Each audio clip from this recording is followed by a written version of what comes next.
Tá ao vivo, finalmente. A gente tava com alguns problemas com a live, acho que é do Instagram mesmo, mas agora vai dar tudo certo, então vou introduzir novamente o nome da nossa live. A gente vai conversar sobre respiração hoje, eu e Rony. Deixa eu ver se ele já está aqui pra gente conversar. Esperando ele entrar. Mas enfim, como eu sempre falo nas lives, quem quiser dar alguma dica de coisa pra gente falar sobre isso. Ah, o Rony entrou. Agora foi. DGR. Não. Aqui o papo É isso. é de cachorro grande. Então, agora pela quarta vez, acho que repetir a mesma coisa. Mas aí todo mundo finge que tá ouvindo pela primeira Vamos que vez. vamos. É. Falei que o nosso assunto de hoje é sobre respiração. Esse nome respiração é urgente para chamar atenção mesmo, porque vai ser uma conversa muito legal e importante. E eu acho que nada melhor para a gente começar essa conversa para você explicar o que a gente vai falar, por que respirar é tão urgente, o que é isso que você está falando. Então conta aí pra gente. Respirar é urgente, porque respirar acalma. Portanto, vamos fazer todos aqui um exercício. Vamos inspirar profundamente pelo nariz e soltar lentamente, assoprar como se fosse por um canudinho de plástico e colocar aí os nossos ritmos cardíacos e emocionais de volta no lugar. Pronto, agora que está toda a gente bem respiradinha e bem calma, vamos lá entender por que respirar é urgente, Camila. Na verdade, o que eu falo sobre respirar ser urgente é uma classificação de importância das várias funções que nós temos. Quando as pessoas me perguntam, me questionam sobre por que eu me preocupo tanto com a respiração dos meus pacientes, a respiração é uma das funções mais elementares e necessárias que nós temos, mas ela é tão elementar e necessária como outras. Só que a hierarquia de prioridades da natureza ela é pouco democrática. Se não vejamos, uma pessoa pode sobreviver sem se alimentar e antes de cair por inanição numa morte desagradável, 47 dias. É um limite de sobrevivência médio, obviamente calculado de uma forma genérica. Algumas pessoas que tenham um pouco mais de reservas poderão resistir um pouco mais, mas a verdade é que em torno de 47 dias é quanto um indivíduo adulto consegue sobreviver sem se alimentar. Nós recentemente, eu imagino, nós recentemente, nem ninguém sobreviveria por perto. É verdade. Tu 47 dias com fome. Mas a verdade é que nós tivemos situações, às vezes, de pessoas que sobrevivem a acidentes naturais durante um tempo bem grande, não é? E isso é uma questão que deixa sempre as pessoas perplexas, como é que alguém sobrevive tanto tempo. De fato, a alimentação não é o problema de quem está a ser resgatado num acidente, numa catástrofe natural. O problema maior nessas situações tem a ver com a hidratação, porque a hidratação as pessoas só suportam 5 dias, 6 dias é assim já muito grave o grau de desidratação e as pessoas acabam por sucumbir a essa desidratação. Então, 47 dias sem comer até a inanição, 5 dias até a desidratação, são indicadores de que alimentar-se é muito importante, mas hidratar-se é essencial. Agora, se nós passarmos esse jogo para o lado da respiração, quanto tempo é que nós sobrevivemos sem respirar? Os mais treinados atletas de apneia dirão que é possível sobreviver 5 minutos em apneia, eventualmente um pouco mais. Há recordes que ultrapassam isso, mas os 10 minutos não são atingíveis sequer. E nós estamos a falar de minutos. Portanto, na realidade, a grande maioria de nós, a maior parte da população, não suportaria tanto tempo em apneia. Então, o que acontece é que se alimentar é importante, recapitulando essa classificação, se hidratar é essencial, respirar é urgente. Peguei a referência. Muito bom. Exatamente isso. Exatamente isso. Nós temos que ter sempre em mente o seguinte, Camila. Nós, com o problema da respiração, nós temos que ter em linha de conta que nós temos na nossa gênese, na nossa formação, duas manifestações diferentes, uma manifestação fenotípica e outra genotípica, ou seja, aquilo que nós parecemos ser e aquilo que nós realmente somos, né? Então, a realidade é que na formação, na fase pré-natal, nós temos uma ação muito mais predominante do genótipo sobre o fenótipo, porque a quantidade de ações e de situações que nos alteram o padrão, ela é muito menor dentro do útero materno. Nós estamos ali protegidos de todas as vicissitudes do ambiente. Quando nós nascemos, nós estamos sujeitos a uma ação fenotípica muito maior, porque o ambiente começa a interferir com o nosso desenvolvimento. Então, esse efeito do crescimento sob a ação de determinadas funções ou de ações do ambiente acaba por trazer exatamente alterações que podem ser importantes no próprio desenvolvimento e na formação, no fenótipo de cada um dos indivíduos. Isso, obviamente, que nós temos aqui diversas coisas que a gente poderia considerar, questão de hábitos, patologias respiratórias que também podem mudar o jogo em qualquer altura, mas basicamente essa é a grande ideia de que respirar é efetivamente urgente. E para concluir esse raciocínio, deixa eu te fazer uma proposta de viagem na tua história infantil. Em algum momento na tua história, certamente, tu deve te lembrar que levasse um pirezinho para casa com algodão molhado e um feijãozinho no meio do algodão. Com certeza, claro. Lembra dessa história? Então, o que acontece é isso aí. É que o feijãozinho acaba sempre por germinar, não é verdade?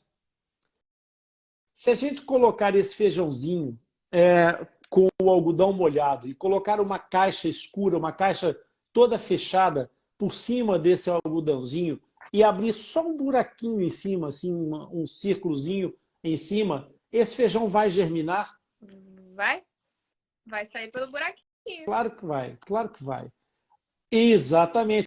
Ele vai crescer direitinho e vai passar por esse buraquinho. Por quê? Porque é ali que tem a luz, não é? Portanto, aquilo que motiva a direção do crescimento, a ação do crescimento, é exatamente o ambiente. Ou seja, o broto do feijão vai procurar a luz. E isso determina que o fenótipo dessa árvorezinha vai sobrepor-se a muitas outras vicissitudes eventuais do seu genótipo e vai crescer em direção àquele buraquinho. Agora, pensa no seguinte. Se o buraquinho, ao invés de ser aberto em cima, fosse aberto do lado, o que iria acontecer? Ele ia crescer para o lado. Então, repara que o ambiente acaba por tomar uma proporção muito importante em relação ao que acontece depois do nascimento. Gostei mesmo. É legal. E isso me deixou pensando. Porque a criança, ela tem muita mania ela pega uma mania do nada, né?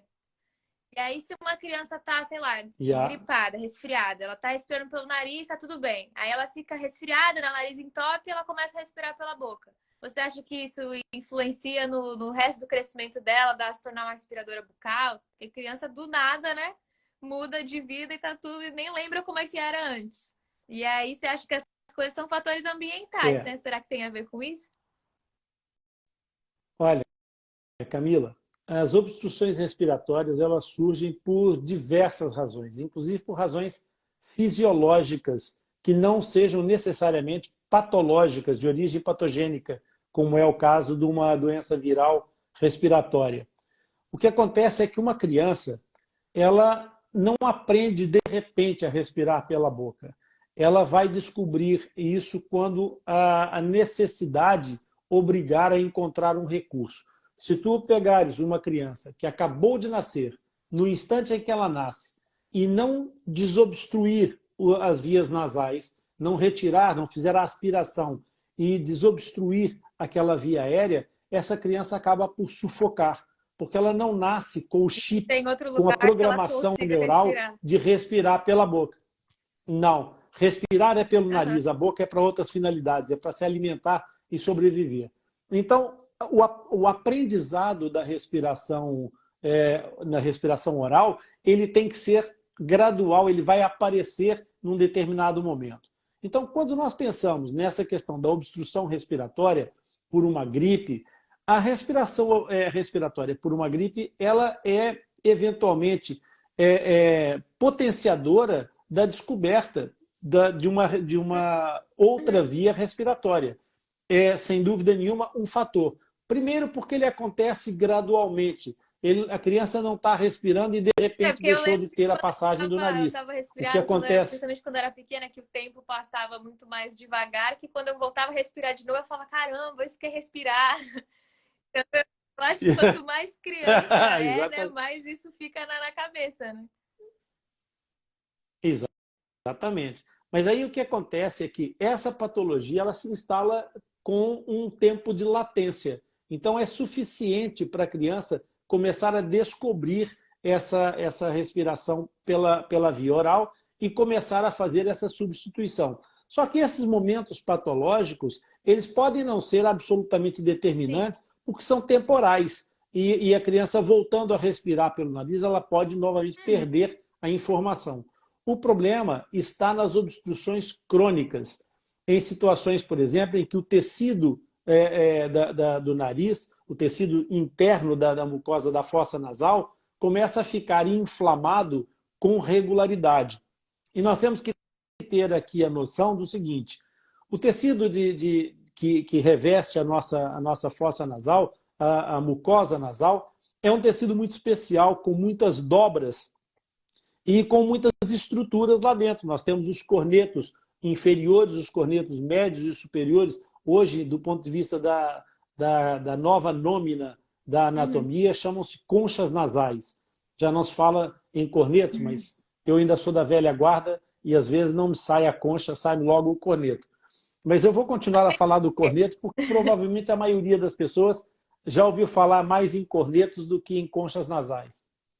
O que acontece com esses tecidos é que eles têm um processo fisiológico muito característico, porque eles têm uma função importante. E a função importante dessas dobras, dessas superfícies todas dentro do nariz, é exatamente de fazer o quê? É de limpar mecanicamente o ar, é de umedecer o ar à custa da desidratação dessa mucosa pela passagem do ar.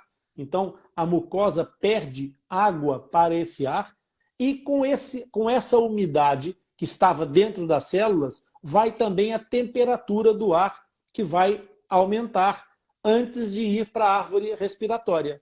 Então, a função da fossa nasal é exatamente essa, é limpar, umidificar e aquecer o ar que nós respiramos.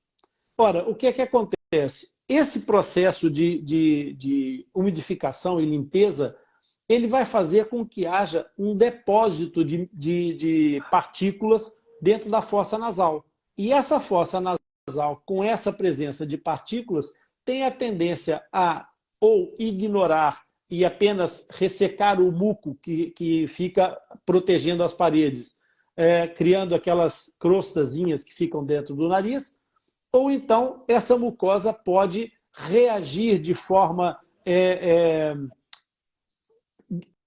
digamos assim, de forma irritada. E essa irritação é, em linguagem técnica, uma inflamação. Ora, essa inflamação não é necessariamente infecciosa, ela pode ser uma inflamação apenas pela presença daquela substância que não deveria estar ali e tornar-se mais ou menos importante consoante o tempo que aquela sujidade fique ali. Por isso, a importância de nós mantermos uma boa asepsia da fossa nasal, uma limpeza, exatamente como fazemos com a nossa boca. não é? Nós higienizamos a boca, devemos higienizar as fossas nasais também. Porque senão aqueles tecidos esponjosos que cobrem os cornetos nasais, eles têm um processo próprio de irrigação e de fazer um engurgitamento, ou seja, de encher de sangue ou esvaziar de sangue, consoante a necessidade de resposta à condição que esteja aquela fossa nasal. E isso tem um problema, é que a criança, durante a primeira fase da sua vida, ela está maioritariamente deitada. Então, a pressão arterial, a tensão arterial, o volume de sangue que está dentro do espaço da cabeça é muito mais importante do que no momento em que ela passar a ser bípede, porque a gravidade obriga a uma distribuição do sangue por força das compensações dos vasos e não pela ação da gravidade. Tanto que nós, quando nos deitamos, estamos, às vezes, até satisfatoriamente bem com a respiração, mesmo em estados gripais, e quando nos deitamos, parece que a gripe vem infernizar a nossa vida nesse momento. Logo agora... Exatamente. Logo agora que eu ia dormir, entupiu o nariz. E a criança está permanentemente nessa posição. Então, esse engurgitamento acaba por reduzir os espaços aéreos da fossa nasal. E vai fazer o quê? Vai fazer com que haja menor passagem do fluxo aéreo aí.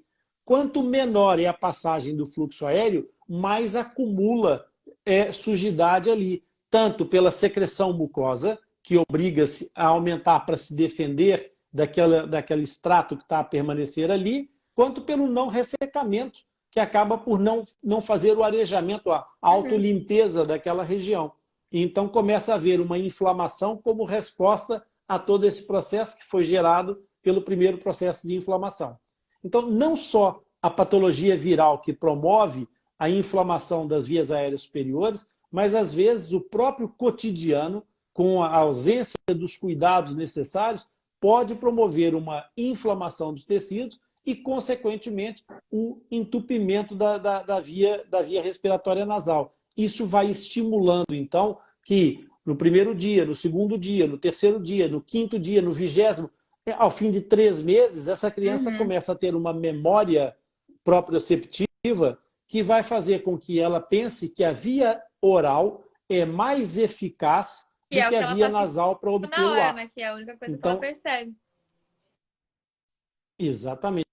Então, subconsciente, o cérebro começa a gravar de que a boca é o elemento mais eficaz para obter o suporte aéreo que o organismo precisa. O que, na realidade, trata-se de um engano provocado por uma situação que não deveria ter ocorrido. Falando nisso, em que momento que você acha que uma mãe, o responsável, né, deve começar a se preocupar com essa respiração oral? Que às vezes é inevitável, né? Como você falou da gripe ou alguma coisa mais séria, mas em que momento isso passa a ser uma coisa mais preocupante para a formação, né, do bebê? Olha, Camila, a respiração nasal, respiração oral, esse binômio, ele deve começar a ser um alvo de atenção dos pais no momento em que a criança passa a ter respiração não pela mãe, passa a ter a respiração autônoma, ou seja, que ele tem que ser responsável pela sua própria oxigenação. A partir desse momento, é o momento dos pais começarem a se preocupar. E essa preocupação vem exatamente daí, vem exatamente dessa manutenção de uma boa higiene oral, uma boa higiene nasal, uma boa higiene corporal. Portanto, todas essas situações são relevantes e são importantes na vida de um bebê.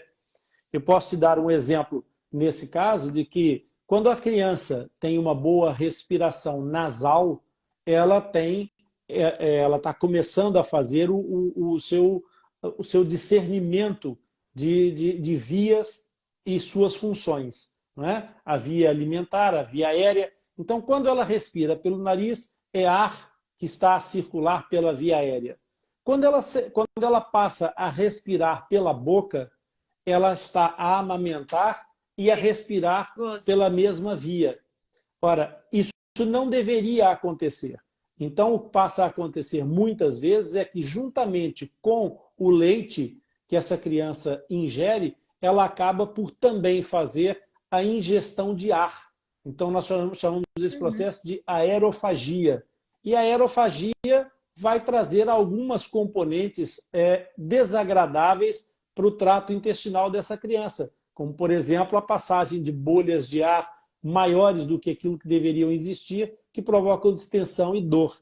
Portanto, a aerofagia não é bem-vinda na criança. E respirar pela boca vai aumentar essa situação, porque num determinado momento ela está a fazer a sucção, está a criar aquele bolo alimentar, entre aspas, líquido, para fazer a deglutição, mas se os níveis de oxigenação baixaram, ela tem que meter ar por ali também, aquilo vai entrar no meio daquele bolo e vai não para a via respiratória, mas para o estômago.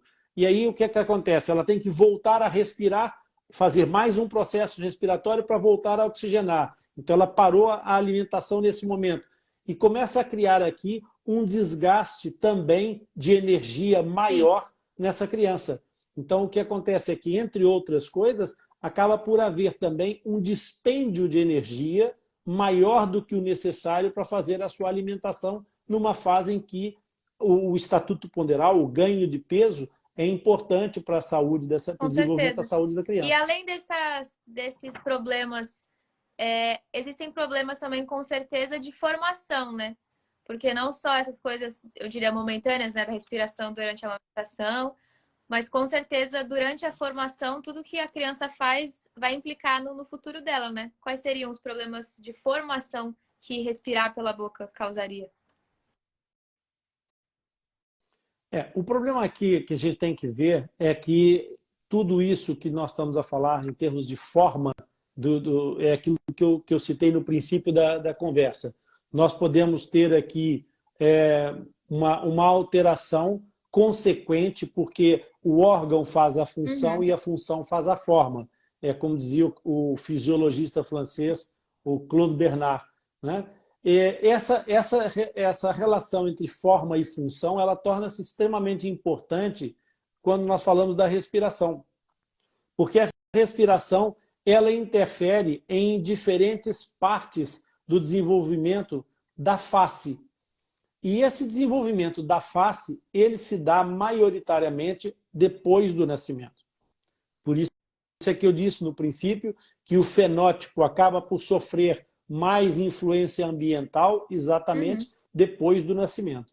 Então, essas alterações de forma, elas têm, obviamente, que respeitar a questão, por exemplo, da posição que a cabeça tem que se localizar para obter um melhor rendimento respiratório, enquanto que, pela respiração nasal, a nossa coluna cervical tem uma cifose e lordose natural aceitável dentro de um padrão de normalidade. Quando nós passamos a fazer a respiração predominantemente oral, nós temos a tendência a tentar retificar o trato digestivo para ele cumprir uma função mais consentânea com a respiração. Então a cabeça tem a tendência a avançar no plano sagital no sentido ventral, ou seja, para frente.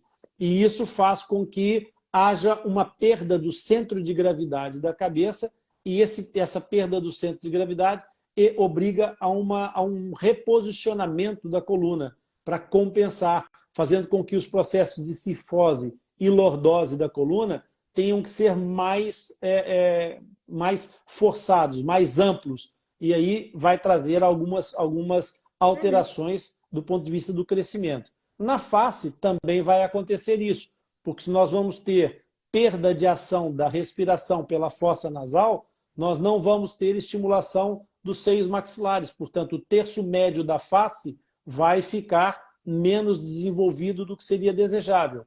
Essa resposta do desenvolvimento menor do terço médio da face obriga a que o andar inferior, que é a mandíbula, também sofra consequências desse desenvolvimento mais fraco.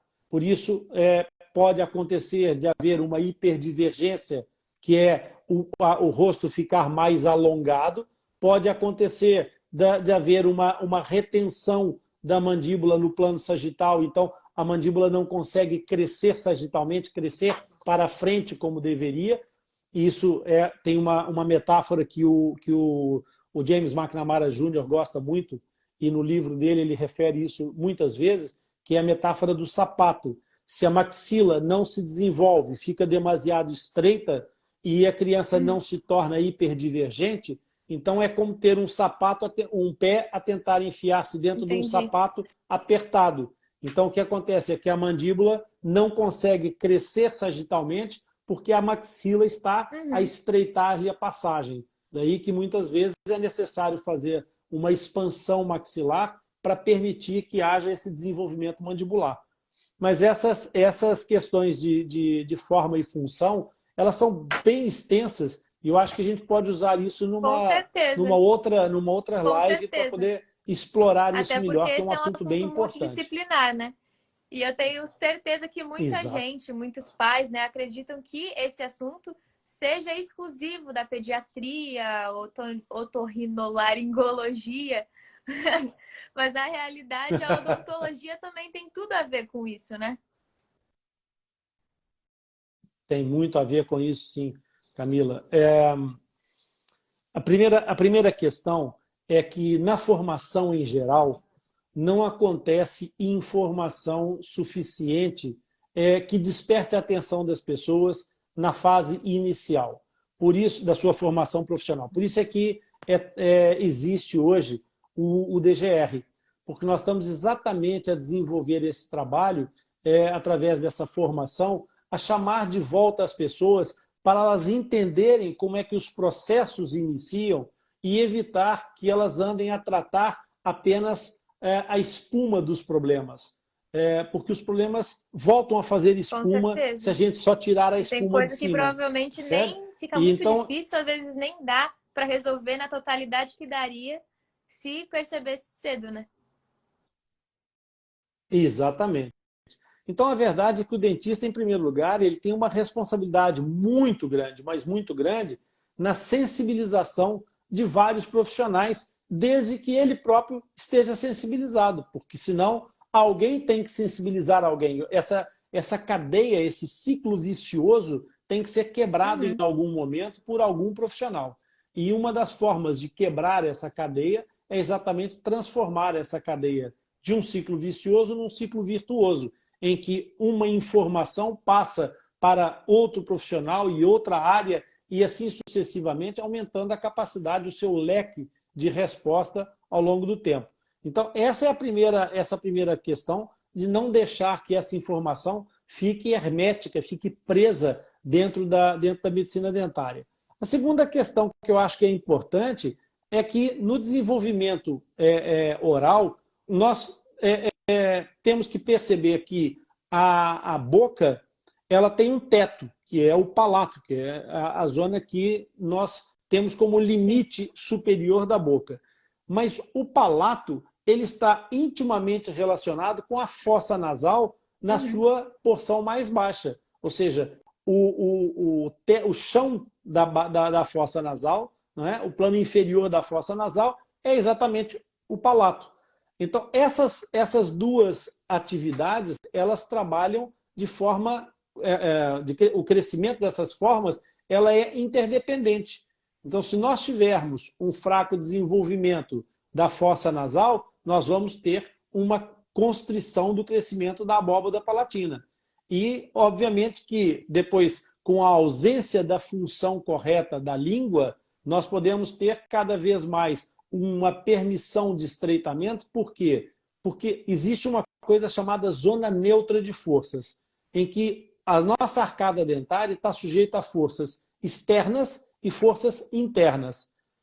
Esse equilíbrio de forças é que se chama zona neutra. Ora, se as forças externas, que é a musculatura mastigatória, toda a parte jugal, exerce força na minha arcada superior, no sentido para a linha média, ou seja, para dentro da boca, eu tenho que ter alguma força interior que exerça uma função no sentido contrário para que essa força se anule e a arcada não colapse. Essa ação é feita por quem? É feita pela língua. A língua tem a sua posição de repouso ideal colada no céu da boca. Portanto, quando nós temos o palato. Eu agora tenho a mania de chamar o palato céu da boca, porque eu faço live para pais e tenho que traduzir as coisas. Então, os colegas têm que me dar um desconto. Portanto, quando a língua se cola ao palato e evita que haja essa força isoladamente da musculatura mastigatória para convergir a arcada, cria-se uma zona neutra e a arcada mantém-se nesse tal padrão, dessa performance de arco dentário e não de triângulo ou de quilha, de ogiva. Né? Então, nessa situação da zona neutra, nós acabamos por gerar uma resposta de crescimento tanto interna da parte da maxila, do crescimento maxilar, como também do estímulo oral para que esse crescimento da maxila se faça de forma consentânea. Então, é necessário que o ortodontista, que o dentista tenham a percepção da importância da ação dessas estruturas no crescimento da face, que o otorrino tenha essa capacidade de responder também prontamente às necessidades e demanda de uma boa função respiratória, e no caso em que ainda essas duas ações, pela ação da forma, da ação sobre a forma, não seja suficiente, então nós temos que chamar alguém que trabalhe funções. E quem trabalha as funções são os fonoterapeutas ou terapeutas da fala, no caso do Brasil e Portugal, respectivamente. Né? Exatamente. Então, esse trio acaba por ser um tripé fundamental para que se produza um desenvolvimento equilibrado de uma face harmônica e estável de longo prazo. Esse assunto é um assunto bem extenso, inclusive acho que a gente vai ter que fazer uma parte 2 dele, né? Para poder caber tudo, porque várias coisas que a gente falou que ia conversar com certeza não vai dar tempo, mas uma coisa que eu acho muito importante a gente falar antes de finalizar essa live é que assim, aqui no DGR a gente ensina, além do dentista saber aprender, né, saber se comunicar com os colegas, a gente também mostra como ele se comunicaria com o paciente de uma forma de mostrar com os pais, de uma forma a mostrar autoridade, mas ainda assim explicar tudo de uma forma que os pais consigam entender, né? Então, para resumir isso tudo de uma forma leiga, como você acha que os nossos colegas poderiam se dirigir aos pais sobre esse assunto para que eles fiquem alertas, né? Para conseguir notar isso e levar a criança ao dentista, ao médico e a todo mundo para conseguir tratar? Eu acho que a questão primordial, Camila, passa exatamente por chamar a atenção dos pais, em primeiro lugar, de que a consulta neonatal em medicina dentária é muito importante. Os colegas precisam ver as crianças após o nascimento, como os pediatras também o fazem. A primeira consulta de uma criança no dentista não pode continuar a ser uma questão comum, aleatória, né? Com 6 anos aparecer pela primeira vez. Exatamente. Então, a forma de abordagem para isso é exatamente nas consultas que nós temos, que geralmente não são com as crianças, porque os pais não levam, mas os pais vão ao dentista. Não é? E nessas consultas, há uma primeira consulta, se não for a primeira consulta, há uma reconsulta em que a anamnese tem que ser revista, e nesses momentos é uma boa altura perguntar, então, tem filhos? Em que idade é que tem os seus filhos? Os seus filhos já foram ao dentista? Ah, mas meu filho ainda só tem dentes de leite, então já está atrasado. Quantos anos é que ele tem? Tem 5, então já está atrasado quase 6 anos na primeira consulta. Com certeza, e isso também vai na nossa última live, que foi a nossa última conversa sobre agradar e encantar, né? Que isso dá muito mais do que o paciente esperaria receber, né? Que foi para se tratar e receber uma dica sobre o filho. Não é? Exatamente. Exatamente. E muitas vezes os pais são muito agradecidos com esse tipo de informação, porque, de fato, eles não recebem essa informação nem sequer nos pediatras, nem nos serviços de enfermagem, nem no serviço de saúde.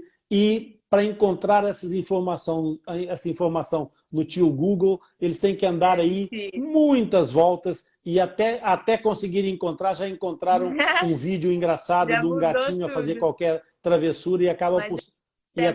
O tio Rony está aqui para explicar tudo para a gente, não é? Com certeza. A gente vai fazer isso. Talvez a gente possa até continuar no domingo falando sobre esse assunto, né? Porque, para quem não sabe, a gente sempre está conversando, decidindo qual vai ser a conversa da live. Então, se vocês quiserem saber mais sobre esse assunto, conta pra gente se faltou uma dúvida, alguma coisa que vocês ainda não saibam. Porque eu acho que tem muita coisa pra gente conversar sobre isso, né? E se não for sobre isso, pode ser sobre outro tema qualquer. É só, um leque de conversas pra fazer é só surgir. ainda, né? Temos muitas lives pela frente, Camila, e muitas vezes podemos voltar e aprofundar o tema e podemos ir abrangendo várias coisas. Vocês que nos ouvirem, enviem mensagens para o nosso direct, digam o que é que vocês querem ouvir, que assunto é que vocês gostariam de conhecer melhor, e nós vamos nos esforçar, nos esmerar para tentar, sem percalços nos inícios das lives, abordar os temas todos que são necessários. Muito obrigada. A minha mãe falou que ama esse assunto, que a gente pode falar à vontade. O comentário dela aqui. Então é isso. Domingo voltamos com uma nova live. Fiquem de olho que durante a semana a gente vai divulgar qual vai ser o tema, além das postagens que a gente faz todo dia, né? Então acompanhem a gente e estamos sempre por aí. DGR. Exatamente. Valeu, DGR, pessoal. Valeu, Rony. Até mais. Valeu, Camila. Tchau, tchau.